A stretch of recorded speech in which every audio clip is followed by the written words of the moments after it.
So I watched the recent Netflix series, Pacific Rim the Black, and found myself quite enjoying it. But one thing in particular stood out to me, and I can truly say it is the best part of the show as a whole. What is it? Well, let's dive into things. Spoilers, everyone.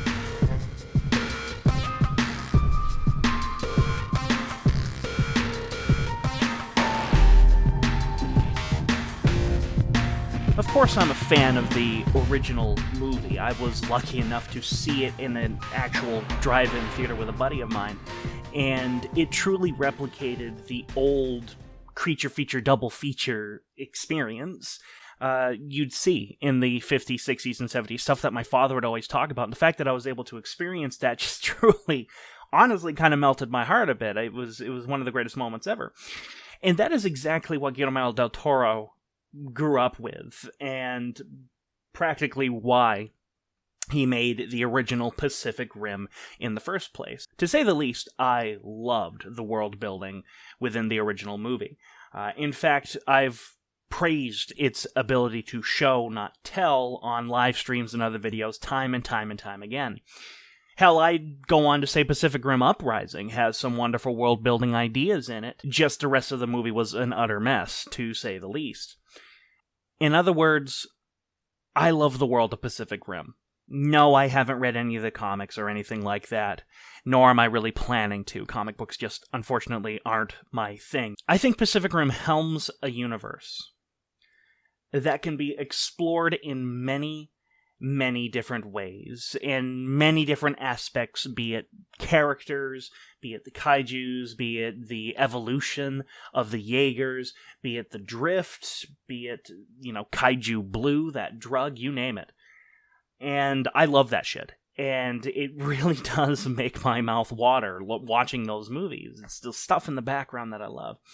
Like, seriously, if somebody told me to write or make a Pacific Rim series or a book or something like that, I'd be undeniably excited, and my mouth would just be watering to tackle some of the ideas set forth within this universe. And that's ultimately what I liked about Pacific Rim the Black. It really does take an aspect of this universe of Pacific Rim and dissect it and its consequences.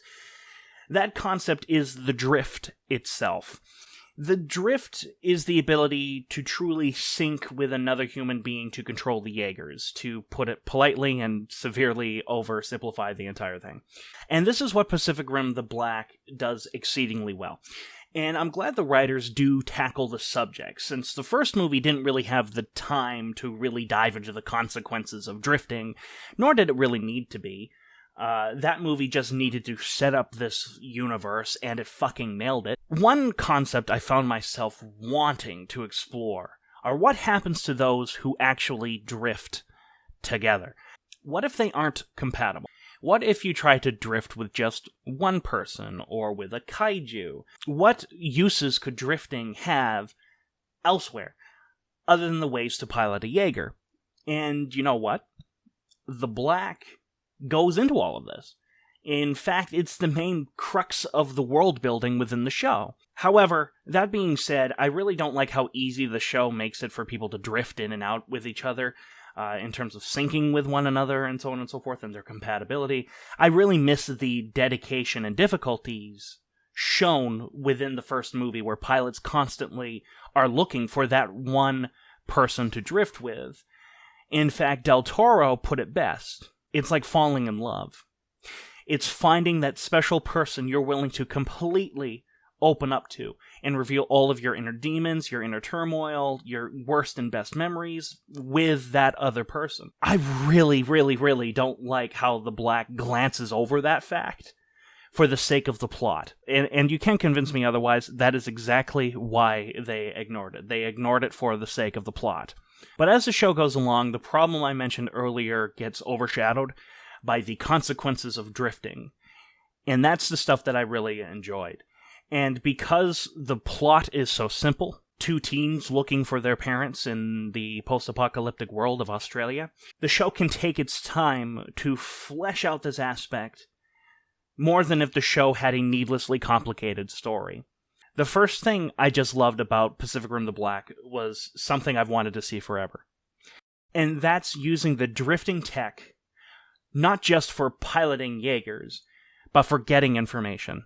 I immediately thought that people would be using this technology to interrogate people and such, and I love how Shane, the show's villain, does just that, and he's mastered the art of drifting. I love how certain people would drift so much that they'd become basically gurus to it. And as I said earlier, that's Shane. He just uses it in the worst possible ways. And that's honestly why I love Shane. I like how he's sort of an enigma. We know nothing about him. What we do know is most likely a lie. And I love how all of this comes into play because of drifting. And I truly like how May thinks Shane cares for her, only to find out that those memories were planted there by Shane through drifting. Is it pronounced May? I gotta look this up. Alright, I guess it is May. His memories become embedded in hers, despite them never happening to her. Shane has learned how to take other people's memories and use them to get exactly what he wants. And that's what's fucking horrifying. I love the scene where Taylor sees the Kaiju in Jaeger graveyard, and because he drifted with the final memories of the old Jaeger pilot, that Jaeger pilot's memories become inadvertently his.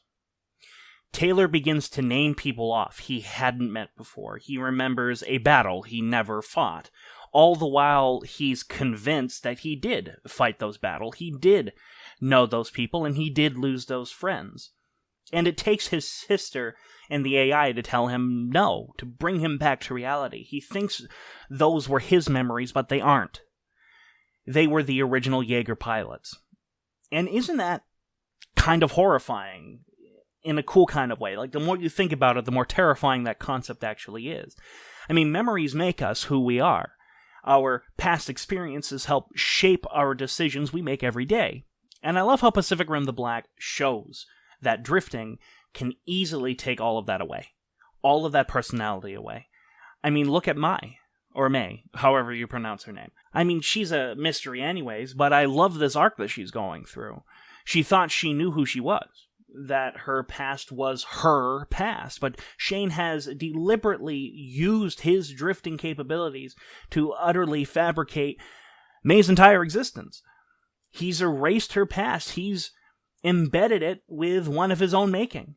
And all the while, he's never shared his own personal backstory with her at all. The character Joel explains that Shane has taken the memories from dozens of people he's basically mind-raped, and used those to create his own backstory.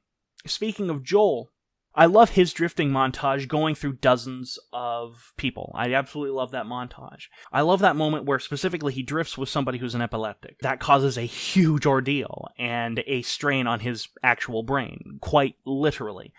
I love how the strain of failing to drift with so many people and carrying the burden of the drift through each and every one of those basically gives Joel a stroke. I mean, for a while there, he has to reteach himself how to move the entire right side of his body. All the while he gains talents that he never thought he had, and that's because he's literally just invaded the minds of dozens and dozens and dozens of people. He can juggle, he can suddenly throw knives, yet he also loses part of himself in the process. He forgets a lot of his training at building and repairing Jaegers. I really would have loved to see if some of the people he drifted with went through the same thing. Like, suddenly, one of them now knows how to repair the Jaeger. Stuff like that. In my opinion, it was a bit of a lost opportunity of the show there. But anyways, everything else, that stuff is why I want to continue watching the show. I don't want to continue watching the show because I want to learn about that kid who can turn into a kaiju. Or not that kaiju Jaeger hybrid thing. It's the lore exploration of drifting. And Shane, admittedly. I really want to watch it for Shane. I want to learn more about this man. Now, with that out of the way, to generically sum up the rest of my thoughts of Pacific Rim: The Black, it was good. I was glad I watched it. I have to admit the first 2 episodes were just terrible. They were just god-awful. And a lot of that comes from the medium of the show. If those episodes were if specifically those 2 episodes were an hour long instead of 30 minutes, I'd probably have liked them a lot more. But as the show got moving and introduced Shane and May, I was on board and wanted to keep watching. The animation I thought was good, done by the same people who did the Godzilla anime trilogy, and I liked it better here than in those. I thought the show is handicapped by its own medium, however. And it's the fact that each episode needs to have some sort of action scene within it. As a result, I found that towards the end of the show, it gets a bit formulaic. Like, I knew what was coming next. Okay, here comes the big action scene. But that's the medium. It's a show, not a movie. I'm definitely going to be watching Season 2 when it comes out. I'm looking forward to it. I want to know what's happening next, and I know I like the show if that's the opinion I have walking away from it. And I won't deny that I like that it was only 7 episodes long. Other than the first 2 episodes that needed more fleshing out, quite frankly. There's no stupid filler or anything in this. Even the dance scene on the final episode served a purpose at exploring May's character as she learns to open up. It wasn't just self-indulgent, it actually served a point. So go check it out if you haven't. I know that I'm kind of behind the bandwagon on this, but I've noticed that a lot of people in kaiju groups haven't really been talking about Pacific Rim: The Black, and I really wanted to mention it here. Now, I did give a spoiler warning, but I didn't really spoil too much here. There is a lot of twists and turns that you can still enjoy. In fact, there's one in particular that made me gasp, and actually did catch me off guard and surprise me in the best possible way. And you'll know that moment when you watch it. So yeah, I gotta say, I recommend Pacific Rim: The Black. So in the end, go on AN Productions, hit that subscribe button, hit the like button. All of my social media is in the description below. In the end, this is Adam Noyce of AN Productions saying, sayonara.